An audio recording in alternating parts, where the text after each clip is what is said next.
ассалому алайкум тамошобинони азизу арҷуманд. Нашри барномаи иттилоотии ахборро мустақиман аз телевизиони Тоҷикистон манзуратон мегардонем.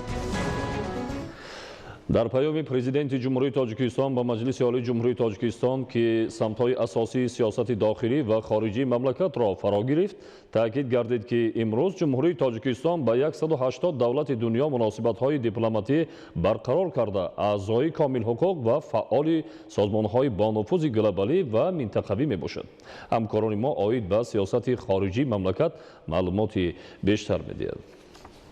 мизони асосии усули дарҳои кушода ки ҷумҳурии Тоҷикистон дар сиёсати хориҷии худ пеш гирифтааст, дар паёми президенти ҷумҳурии Тоҷикистон ба мақомоти олии қонунгузор ҳамчун пешбурди муносибатҳои дӯстона, ҳамсоягии нек, шарикӣ, ҳамкории судманд бо кишварҳои хориҷӣ, созмонҳои байналмилаливу минтақавӣ ва ниҳодҳои байналмилалии молиявӣ арзёбӣ карда шуд. роҳбари давлат дар паёми худ таъкид намуданд ки ҷавҳари сиёсати хориҷии мо дарҳои кушод ташкил медиҳанд ки судмандии инро мо дар 30 соли соҳиби истиқлолӣ аллакай эҳсос менамоем. дар сиёсати хориҷии ҷумҳурии Тоҷикистон кишварҳои Осиёи марказӣ, кишварҳои Аврупо ва умуман тамоми кишварҳои сайёра сиёсати сулҳҷӯёнаро пеш гирифтем ки натиҷаи онро мо дар даҳсолаҳои охир ба хубӣ эҳсос менамоем.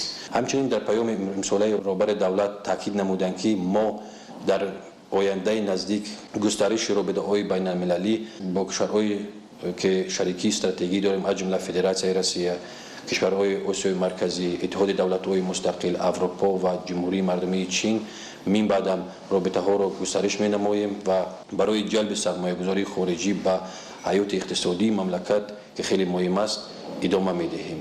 ҷумҳурии Тоҷикистон дар даврони соҳибистиқлолӣ бо 180 давлати дунё муносибатҳои дипломатӣ барқарор карда, бо 130 кишвар муносибатҳои тиҷоративу иқтисодӣ дорад ва дар даврони соҳибистиқлолӣ дар самти сиёсати хориҷӣ ба дастовардҳои зиёд ноил гардидааст. мулоқоти сарони кишварҳои Осиёи марказӣ дар ҷумҳурии Туркменистон баргузор гардид ки дар он аз ҷониби сарони кишварҳои Осиёи марказӣ ба президенти ҷумҳурии Тоҷикистон нишони фахрии сарони давлатҳои Осиёи марказӣ дода шуд ки ин аз талошҳои президенти мамлакат оид ба масъалаҳои мубрами минтақаи Осиёи марказӣ дарак медиҳад. соли 2021 яъне ба дастоварди бузург ноил гардидем. ин сафари президенти ҷумҳурии Тоҷикистон ба кишварҳои Аврупо, махсусан ба Фаронса мебошад ва дар он ҷо намоиши Тоҷикистон таҳти унвони Тоҷикистон кишвар дарёҳои тиллоҳӣ дар осорхонаи ГИМАи Фаронса баргузор гардид ки ба муддати 3 моҳ барои кишварҳои Аврупо, барои сокинони мамлакатҳои Аврупо ба намоиш гузошта шуд ки дар он ҷо аз табиати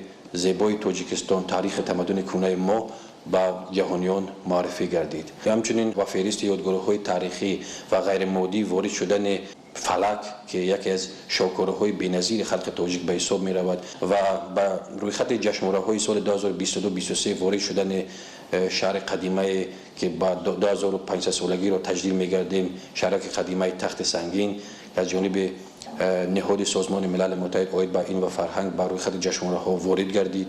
ҷумҳурии Тоҷикистон дар арсаи байналмилалӣ ҳамчун кишвари пешоҳанг ва ташаббускор дар масъалаҳои об дониста шудааст. дар пешбурди чунин ташаббусҳо нақш ва саҳми пешвои миллат президенти ҷумҳурии Тоҷикистон муҳтарам Эмомалӣ Раҳмон басо бузург мебошад. ҳамзамон ҷумҳурии Тоҷикистон узви комилҳуқуқ ва фаъоли созмонҳои бонуфузи глобалӣ ва минтақавӣ мебошад ва дар ҳалли мушкилоти ҷаҳон ва минтақа аз ҷумла дар масъалаҳои мубориза бо терроризму ифротгароӣ, қочоқи маводи мухаддир ва ҷинояткории муташаккили фаромилӣ саҳми арзишманд дорад ва ҳамеша ҷонибдори сулҳу оромӣ ва суботи сиёсии кулли давлатҳои дунёст. Зульфия Раҳимзода, Фарҳоди Восеъ, Фирӯзи Мусо, Ахбор. тавре дар паёми президенти ҷумҳурии Тоҷикистон ба Маҷлиси олии ҷумҳурии Тоҷикистон таъкид шудааст солҳои 2019-2021 дар доираи нақшаи корҳои ободониву созандагӣ ба муносибати 30-солагии истиқлолияти давлатии ҷумҳурии Тоҷикистон аз ҳамаи сарчашмаҳои маблағгузорӣ 1858 иншооти соҳаи тандурустӣ бунёд шудааст. гузориши Бобокалон Амизода. рушди соҳаи тандурустӣ ва ҳифзи солимии аҳолӣ ки яке аз бахшҳои муҳим мебошад, минбаъд ҳамчун самти афзаланоки сиёсати иҷтимоии давлат ва ҳукумати Тоҷикистон боқӣ мемонад.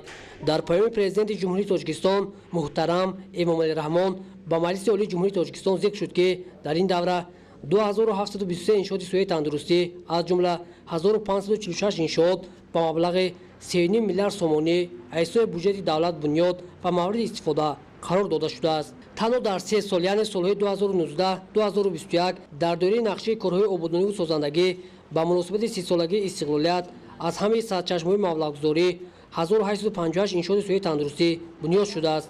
ҳоло сатҳу сифати ташхису табобати беморон нисбат ба солҳои пеш хеле беҳтар гардида, барои ташхису табобат ба кишварҳои хориҷӣ нарафтани шаҳрвандон ба маротиб коҳиш ёфтааст. дар робита ба ин дар паём ба маҷлиси олии президенти ҷумҳурии Тоҷикистон муҳтарам Эмомалӣ Раҳмон вазороти тандурустӣ ва ҳифзи иҷтимоии аҳолиро вазифадор намуданд ки барои таъмин намудани дастрасии бештари аҳолӣ ба хизматрасониҳои баландихтисос ва махсусгардонидашуда ҷиҳати минбаъд ворид намудани усулҳои муосири ташхису табобат ва технологияи инноватсионӣ дар амалияи тиббии муассисаҳои соҳавӣ чораҳои заруриро амалӣ намояд. тавре дар паёми президенти ҷумҳурии Тоҷикистон муҳтарам Эмомалӣ Раҳмон ба маҷлиси олии ҷумҳурии Тоҷикистон таъкид шуд, ҳукумати кишвар барои баланд бардоштани сатҳи некуаҳволии мардум пайваста чораҷоӣ менамояд. аз 1 июли соли 2022 музди меҳнати кормандони мақомоти ҳокимият ва идоракунии давлатӣ, муассисаҳои маориф, фарҳанг, варзиш, тандурустӣ, муассисаҳои соҳаи ҳифзи иҷтимоӣ ва дигар ташкилоту муассисаҳои бюджетӣ, инчунин стипендияи донишҷӯён ва дигар намудҳои стипендия 20% зиёд карда шавад. аз ин иқдоми навбатии президенти ҷумҳурии Тоҷикистон муҳтарам Эмомалӣ Раҳмон кормандони соҳаи тандурустӣ низ барои бозам беҳтар намудани сифати хизматрасонии тиббӣ рӯҳбаланд намудааст. дар паёми навбатии президенти ҷумҳурии Тоҷикистон муҳтарам Эмомалӣ Раҳмон ки ба маҷлиси олии ҷумҳурии Тоҷикистон ироа гардида буд, яке аз самтҳои асосие ки дар паём гуфта гузаштанд, ин таваҷҷӯҳи махсус ба соҳаи тандурустӣ мебошад ки дар ҳар як паёмҳое ки муҳтарам ҷаноби олӣ баромад мекарданд, сол аз сол дар соҳаи тандурустӣ сифати хизматрасонӣ ва музди маоши кормандони соҳаи тандурустӣ боз ҳам хубтару беҳтар мегардад. дар паёми навбатӣ низ чхеле ки мо огаҳ ҳастем, сар карда аз 1 июли соли 2022 музди маоши кормандони соҳаи тандурустӣ 20% зиёд карда шуд ва мо кормандони соҳаи тандурустӣ дар ҷавоб ба ин ғамхориҳои пешвои муаззами миллат, асосгузори сулҳу ваҳдати миллӣ, президенти ҷумҳурии Тоҷикистон муҳтарам Эмомалӣ Раҳмон гуфтане ҳастем ки сатҳи сифати хизматрасонии тиббиро дар тамоми ҷумҳурӣ боз ҳам беҳтару хубтар ба роҳ мемонем.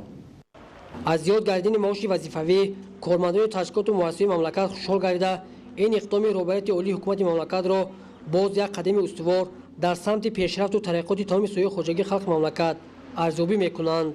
бобокан ламизода, Баҳодур Ҳасанзода, Ахбор.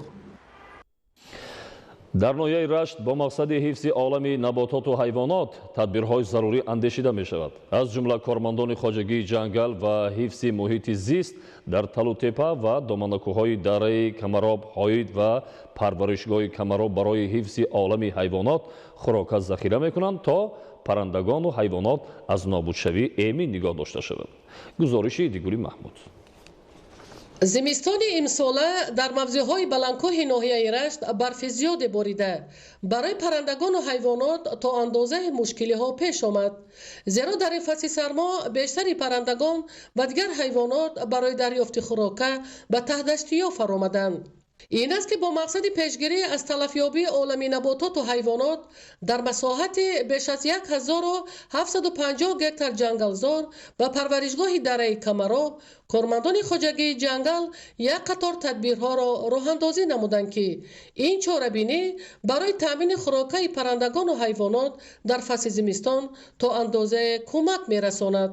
дар ду минтақаи ҷангал дар парваришгоҳи Камароб ва минтақаи Шингилиш мо имрӯз корҳои биотехникӣ гузаронда шудем ки зиёда аз 1.5 тонн резаи гандум, ҷав ва резаи ҷаҳварӣ ба ҳайвонотҳо ва паррандагони ваҳшӣ пошидем. парваришгоҳи Камароби ноҳияи Рашт масоҳати зиёдеро дар бар гирифта ҳамасола кормандони хоҷагии ҷангал бо мақсади сарсабзу хуррам намудани табиат ва барқарорсозии майдони ҷангалзорон даҳҳо намуди дарахтони сояафкану мевадиҳандаро мешинонанд то марҳила ба марҳила майдони ҷангалзорон боз ҳам зиёд шавад.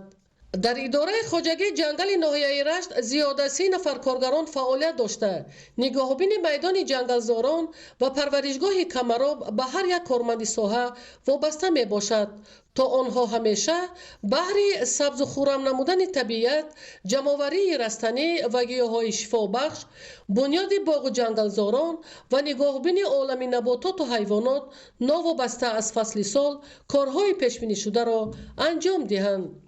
ба гуфти коргарони парваришгоҳи Камароб, олами набототу ҳайвоноти ин макони зебоманзари Кӯҳистон хеле ҳам бою рангин буда. Дар ин мавзеи баландкӯҳ даҳҳо намуди паррандагону ҳайвоноти нодир мавҷуд мебошанд. ин аст ки аҳли заҳмати идораи хоҷагии ҷангал ва парваришгоҳи Камароби ноҳияи Рашт баҳри он мекӯшанд, то дар сарсабзу хуррамгардонии муҳити зист ва нигоҳубини олами набототу ҳайвоноти кӯҳистони ватани азизамон саҳми бештари худро гузоранд. Идигули Маҳмуд, Додарҷони Мирзозода, барои барномаи ахбор аз ноҳияи Рашт.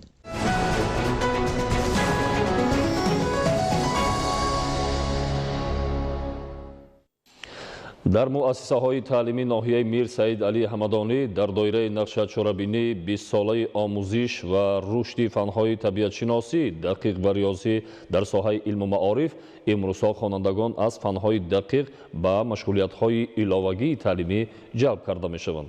идомаи мавзӯъ дар гузориши Саидҷафари Муҳаммадалӣ ва Хуршиди Нодирхон. иштироки хонандагон дар озмуни ҷумҳуриявии илм, фуруғи маърифат ва ташкили силсилаи озмунҳои фаннӣ бахшида ба 20-солаи омӯзиш ва рушди фанҳои табиатшиносӣ, дақиқ ва риёзӣ дар соҳаи илму маориф дар ноҳияи Мир Саид Алӣ Ҳамадонӣ майлу рағбати хонандагонро ба омӯзиши фанҳои дақиқ бештар намудааст. дар ин замина имрӯзҳо дар ҳама муассисаҳои таълимии ноҳия бо ҷалби омӯзгорони соҳибтаҷриба хонандагон ба машғулиятҳои иловагии таълимӣ фаро гирифта шудааст. дар муассисаи таҳсилоти миёнаи умумии рақами 16 ноҳияи Мир Саид Алӣ Ҳамадонӣ 978 нафар хонандагон ба таҳсил фаро гирифта шуданд, ки дар ин давра 600 нафар хонандагон ба машғулиятҳои иловагӣ аз фанҳои дақиқ математика, физика, химия, биология, география ҷалб гардиданд. инчунин байни хонандагони синфҳои ибтидоӣ озмуни донояк гузаронда шуда истодааст. мо кӯшиш мекунем ки дар доираи амин озмунҳову чорабиниҳое ки дар муассиса ташкил карда мешавад хонандагонро ба олимпиадаҳои вилоятии ҷумҳурӣ тайёр намоем. дар ин муассисаи таълимӣ дар доираи амалӣ гаштани барномаи муҷаҳҳазгардонии кабинетҳои фаннӣ синфхонаи физика, химия ва биология бо таҷҳизоти лозима ҷозонида шудааст. барои баланд бардоштани сифати таълиму тарбия ва омӯзиши ҳарчи бештари фанҳои дақиқ дар соли хониши 2021 бо дастгирии мақомоти иҷрои ҳукумати давлатӣ ва саҳми соҳибкорон дар ноҳияи Мир Саид Алӣ Ҳамадонӣ кабинетҳои фаннии литсеи давлатии рақами 1, гимназияи давлатӣ ва 10 муассисаи таҳсилоти миёнаи умумӣ пурра бо асбобу айвонатҳои хониш муҷаҳҳаз гардонида шуд. дар муассисаи таълимии рақами 16 ноҳия имрӯзҳо дар давраи таътили зимистонаи хонандагон дар баробари машғулиятҳои иловагӣ аз фанҳои дақиқ ҳамчунин тибқи нақшаи чорабинӣ озмуну маҳфилҳо ва чорабиниҳои варзишӣ низ ташкилу гузаронида мешавад.